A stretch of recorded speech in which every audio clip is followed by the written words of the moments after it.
Now the impeachment inquiry into President Donald Trump, and tonight the president is fighting back against the inquiry, calling it a scam. And he's citing the New York Times as part of his argument. CBS 4's Nicole Killian is live tonight in Washington, D.C. with the details. Nicole.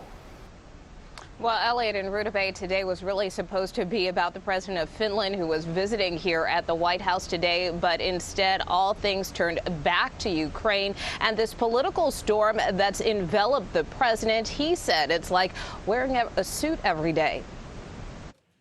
President Trump struck back at Democrats who are leading an impeachment inquiry into his phone call with Ukraine's president, focusing most of his ire at the chairman of the House Intelligence Committee, Adam Schiff. These are bad people. These are dishonest people.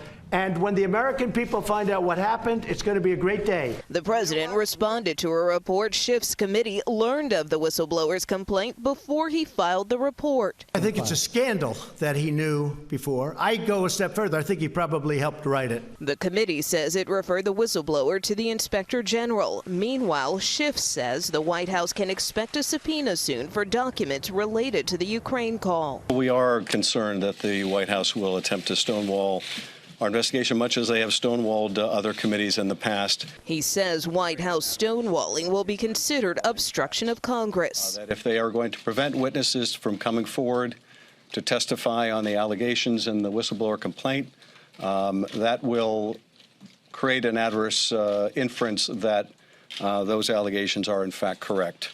Congressman Schiff and other Democrats say Secretary of State Mike Pompeo, who listened in on the president's phone call with Ukraine, is trying to prevent State Department personnel from testifying. Pompeo denies the charge and is accusing Democrats of bullying witnesses. Wednesday afternoon, Pompeo's own State Department Inspector General Steve Linick went to Capitol Hill to discuss and provide staff with copies of documents related to the State Department and Ukraine.